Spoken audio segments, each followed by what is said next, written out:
అందరికీ నమస్కారం. నేను మీ రాజా. ఈరోజు మా రెసిపీ వచ్చేసి ఒక మంచి రెసిపీ చూపిస్తున్నాను. ఉల్లిపాయలోకి రవ్వ వేసి ఇలా చేయండి. ఇంటిలిపాది మొత్తం తినొచ్చు. చాలా అంటే చాలా బాగుంటుంది. త్వరగా చేసుకోవచ్చు. 1-2 తిన్నారంటే కడుపు నిండిపోతుంది. అంత రుచికరంగా ఉంటుంది. ఎలా చేయాలో పూర్తి వీడియో చూడండి. రండి వీడియోలోకి వెళ్దాం. ముందుగా ఈ రెసిపీ కోసం నేను ఇక్కడ ఒక మీడియం సైజు ఉల్లిపాయల్ని తీసుకుంటున్నాను. 5 తీసుకుంటున్నాను. వీటిని నిలువుగా ఈ విధంగా కట్ చేసుకోండి. కట్ చేసుకున్న వీటిని బాగా నలపండి. పొడి పొడిగా అన్ని ఫ్రీగా వచ్చే విధంగా బాగా నలుపుతూ చేయండి. ఈ లోపల మీకు ఒక చిన్న రిక్వెస్ట్ అండి. ఎవరైతే నా ఛానల్ కొత్తగా చూస్తుంటున్నారో సబ్స్క్రైబ్ చేసుకొని చూడండి. ఇలాంటి స్నాక్స్ రెసిపీలు, బ్రేక్ఫాస్ట్ రెసిపీలు మన ఛానల్లో చాలా ఉన్నాయి. చాలా సింపుల్గా ప్రతి ఒక్కరూ చేసే విధంగా చూపిస్తున్నాను. తప్పకుండా చూసి చేసుకొని తినండి, సంతోషంగా ఉండండి. అన్నీ ఇలా నలుపుకున్న తర్వాత ఇందులోకి 1 కప్పు దాకా రవ్వ తీసుకోండి. మొత్తం రవ్వ అంతా ఇందులో వేసుకొని ఇప్పుడు ఈ రవ్వని ఆనియన్స్లో బాగా కలిసే విధంగా కలపాలండి. కలుపుకున్న వీటిని ఒక మిక్సింగ్ బౌల్ తీసుకొని మొత్తం అందులోకి మార్చుకోవాలండి. బౌల్ కొంచెం పెద్దదిగా ఉంటేనే చేసుకునేదానికి బాగుంటుంది. ఎప్పుడు ఒకే విధంగా కాకుండా ఇలా డిఫరెంట్గా కొత్తగా ట్రై చేసుకొని తినండి. ఇప్పుడు ఇందులోకి 1 కప్పు దాకా పెరుగు తీసుకోండి. ఇందులోకి ఏ పెరుగైనా వేసుకోవచ్చండి. పులిసిన పెరుగైనా వేసుకోవచ్చు, లేకుంటే ఫ్రెష్ పెరుగైనా వేసుకోవచ్చు. పెరుగు వేసుకున్న తర్వాత ఏ కప్పుతో అయితే మనము రవ్వ తీసుకున్నామో అదే కప్పుతోనే 2 కప్పుల దాకా నీళ్ళు పోసుకోవాలండి. నీళ్ళు పోసుకొని ఒకసారి అంతా బాగా మిక్స్ చేసుకోవాలి.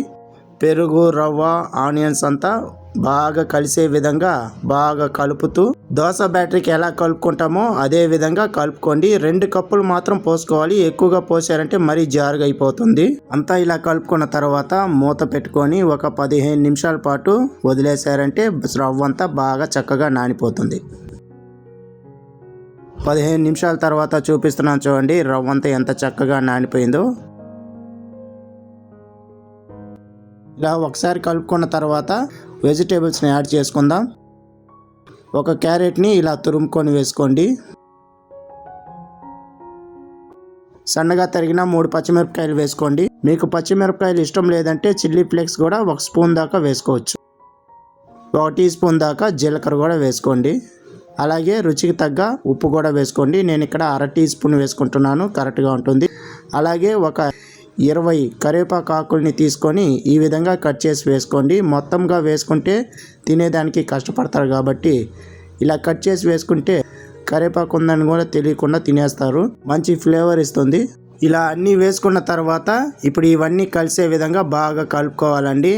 చాలా అంటే చాలా బాగుంటుందండి. ఎందుకంటే ఇందులోకి మనం క్యారెట్ అంతా వేసాం కాబట్టి రుచి అనేది చాలా బాగుంటుంది. ఉల్లిపాయలతో ఈ రెసిపీ అన్నీ ఇంట్లో ఉన్న వాటితోనే సింపుల్గా చేసుకోవచ్చండి.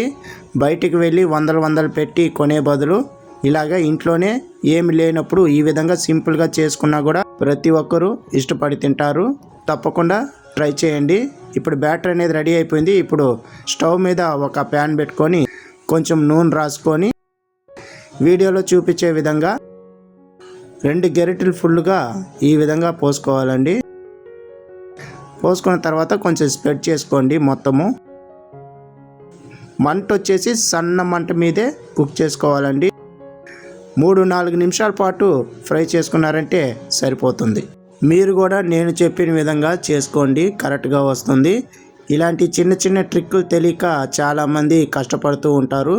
మూత పెట్టుకొని కుక్ చేసుకోండి.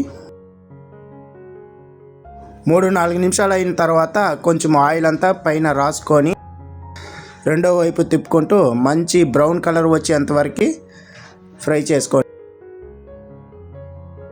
రెండో వైపు తిప్పుకున్నప్పుడు మూత అసలు పెట్టుకొని మంట వచ్చేసి కొంచెం మీడియం మట్టంలో పెట్టుకొని కాల్చుకున్నారంటే పర్ఫెక్ట్గా వస్తుంది. ఇంతేనండి. చాలా అంటే చాలా సింపుల్గా చేసుకోవచ్చు, త్వరగా అయిపోతుంది. మీరు కూడా ఇదే విధంగా ఇంట్లో ట్రై చేసి మీకు ఎలా వచ్చిందో ఫీడ్బ్యాక్ నాకు చెప్పండి. ఈ ఆనియన్ దోశలోకి ఒక మంచి కార చట్నీ పెట్టుకొని తినండి. పిల్లలకైతే టమాటో కెచప్తో పెట్టి ఇచ్చారంటే ఇష్టపడి తింటారు. మీకు ఈ వీడియో నచ్చినట్లయితే లైక్ చేయండి, షేర్ చేయండి, కామెంట్ చేయండి. మరిన్ని వీడియోస్ కోసం నా ఛానల్ని సబ్స్క్రైబ్ చేసి పెట్టుకోండి. ఇలాంటి మంచి మంచి రెసిపీలు నేను మీకు చేసి చూపిస్తాను. ఈ వీడియో పైన మీ అభిప్రాయం చెప్పండి. మీకేమైనా డౌట్ ఉన్నట్లయితే నన్ను అడగండి, తప్పకుండా రిప్లై ఇస్తాను. మళ్ళీ వీడియోలు కలుద్దాం. ధన్యవాదాలు.